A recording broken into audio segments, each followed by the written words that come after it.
Hi friends, இன்னைக்கு நம்ம tasty and டிஃப்ரெண்ட்டான லெமன் பெப்பர் சிக்கன் தான் செய்ய போகிறோம்.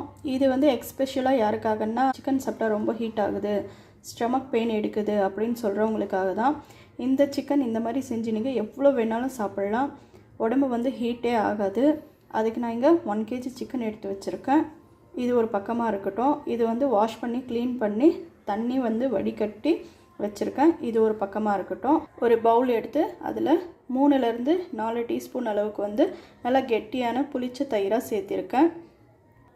அதுக்கப்புறம் ஒரு லெமன் எடுத்து நல்லா புளிஞ்சு வச்சுருக்கேன். அதையும் இதில் சேர்த்திக்கலாம். சீட்ஸ் இல்லாமல் பார்த்துக்கோங்க. சீட்ஸ் இல்லாமல் லெமன் சேர்த்தியாச்சு. அதுக்கப்புறம் தேவையான அளவு உப்பு சேர்த்திக்கலாம். நம்ம கிரைண்ட் பண்ணி வச்சுருக்கிற பெப்பர் பவுடர் சேர்த்திக்கலாம். கரம் மசாலா 1 டீஸ்பூன் அளவுக்கு சேர்த்திக்கலாம்.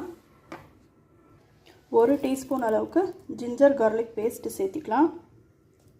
அப்புறம் நான் பச்சை மிளகாய் வந்து பாருங்கள் இந்த மாதிரி பொடியாக நறுக்கி வச்சுருக்கேன். இதையும் இதில் சேர்த்திக்கலாம். சேர்த்திக்கிட்டு இதை நல்லா கலந்து விட்டுக்கலாம்.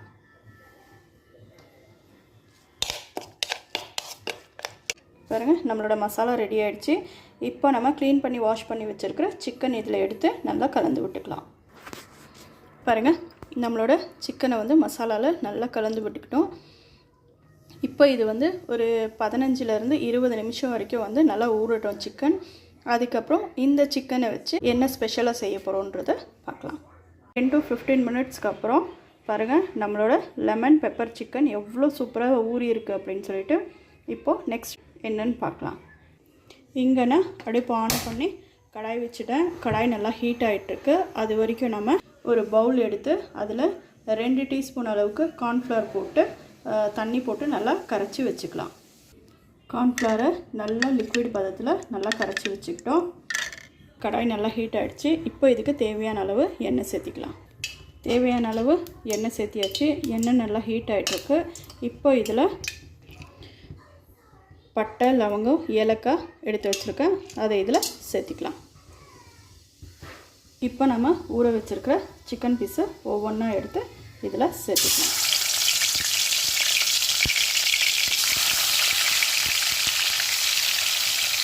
ஃப்ளேம் வந்து லோவாகவே இருக்கட்டும்.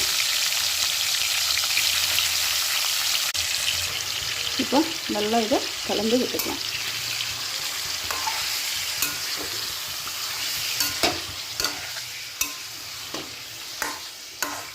கலந்து விட்டுட்டு ஒரு 5லேருந்து 10 நிமிஷம் வரைக்கும் இதை மூடி வச்சிடலாம். லோ ஃப்ளேம்லேயே இருக்கட்டும். ஒரு 10 நிமிஷத்துக்கு அப்புறம் ஓப்பன் பண்ணி பார்த்து மறுபடியும் இதை நல்லா கிளறி விட்டுக்கலாம். இப்போ இதை ஹை ஃப்ளேமில் வச்சுக்கலாம். நம்ம சிக்கன் ஊற வச்ச பவுலில் இவ்வளோ மசாலா இருக்குது. இதில் கொஞ்சமாக தண்ணி போட்டு அலசி இதையும் நம்ம சிக்கனோடு சேர்த்திக்கலாம். பவுலில் இருந்த மசாலாவையும் இதில் சேர்த்துக்கிட்டோம். இப்போ இதில் 1/2 டீஸ்பூன் அளவுக்கு சீரகப்பொடி சேர்த்திக்கலாம். சீரகமும் சேர்த்தியாச்சு. இதை நல்லா கலந்து விட்டு இப்போ இதை மூடி வச்சிடலாம். இது நல்லா சிக்கன் நல்லா வேகட்டும். உப்பு சரியாக இருக்கா அப்படின்னு சொல்லிட்டு செக் பண்ணி பார்த்துக்கோங்க. நடுவில் இந்த மாதிரி ஓப்பன் பண்ணி கிளறி விட்டுக்கோங்க. இப்போ மறுபடியும் ஒரு 10 நிமிஷத்துக்கு மூடி வச்சிடலாம். மறுபடியும் 10 நிமிஷத்துக்கு அப்புறம் ஓப்பன் பண்ணியாச்சு. பாருங்கள் நம்மளோட சிக்கன் நல்லா வெந்துட்டு வந்துருச்சு. இப்போது இந்த ஸ்டேஜில் நாம் வந்து கார்ன்ஃப்ளவர் மாவு கரைச்சி வச்சுருக்கோம் இல்லையா, அந்த கரைசலை வந்து இதில் ஊற்றிக்கலாம்.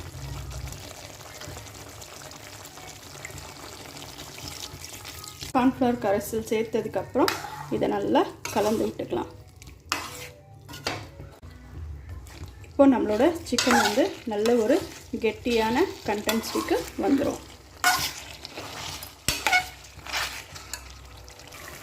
கார்ன்ஃப்ளவர் லிக்விட் வந்து சேர்த்தியாச்சு. சேர்த்துனதுக்கப்புறம் பாருங்கள் எண்ணெய் எவ்வளோ நல்லா பிரிஞ்சு வந்திருக்கு அப்படின்னு சொல்லிட்டு. டயட் பிளான் பண்ணுறவங்களுக்கு இது சூப்பரான ரெசிபி. ஆயில் அதிகமாக வேணான்னு சொல்கிறவங்களுக்கு இது வந்து ஒரு பெஸ்ட்டு ரெசிபி. இது பாருங்கள் நம்ம கார்ன்ஃப்ளவர் லிக்விட் வந்து சேர்த்தோடனே பாருங்கள் எண்ணெய் எவ்வளோ நல்லா பிரிஞ்சு வந்துருச்சு. எண்ணெய் மட்டும் பாருங்கள் தனியாக இருக்குது. பார்த்தீங்களா எவ்வளோ சூப்பராக இருக்குது அப்படின்னு சொல்லிட்டு. இது இன்னும் ஒரு 10லேருந்து 15 நிமிஷம் வரைக்கும் நம்மளோட சிக்கன் நல்லா சாஃப்டாக வேகிற அளவுக்கு இதில் லோ ஃப்ளேம்லேயே அப்படியே மூடி வச்சுட்டு ஒரு 10 நிமிஷத்துக்கு அப்புறம் ஓப்பன் பண்ணி பார்க்கலாம். பாருங்கள் நம்மளோட லெமன் பெப்பர் சிக்கன் பாருங்கள் எவ்வளோ சூப்பராக ரெடி ஆகிருக்கு அப்படின்னு சொல்லிட்டு. உங்களுக்கு இந்த சிக்கன் வந்து ட்ரையாக வேணும்னு சொன்னீங்கன்னா கார்ன்ஃப்ளவர் வந்து சிக்கன் ஃபுல்லாக வெந்ததுக்கப்புறம் ஊற்றிக்கோங்க. அப்போ தான் வந்து நல்லா ட்ரையாக கிடைக்கும் உங்களுக்கு. நான் வந்து கொஞ்சம் லைட்டாக கிரேவி பதத்தில் இருக்கணுன்றதுக்காக வந்து நான் இந்த மாதிரி செஞ்சுருக்கேன். இது வந்து கூலாச்சுன்னா இன்னும் கெட்டியாகிடும். இதோட lemon pepper chicken recipe ready ஆகிடுச்சு. பார்க்குறதுக்கே எவ்வளோ சூப்பராக இருக்குது பாருங்கள். நம்மளோட லெமன் பெப்பர் சிக்கன் ரெசிபி வந்து ரெடி ஆகிடுச்சு. நீங்களும் இதை வீட்டில் கண்டிப்பாக செஞ்சு பாருங்கள். செஞ்சு பார்த்துட்டு டேஸ்ட் எப்படி இருந்தது அப்படின்னு சொல்லிட்டு மறக்காமல் கமெண்ட் பண்ணுங்கள். இதே மாதிரியே ஹெல்த்தி அண்ட் டேஸ்டியான ரெசிபிஸ் உங்களுக்கும் தேவைன்னா நம்மளோட சேனலை சப்ஸ்கிரைப் பண்ணுங்கள், லைக் அண்ட் கமெண்ட் பண்ணுங்கள். தேங்க்யூ.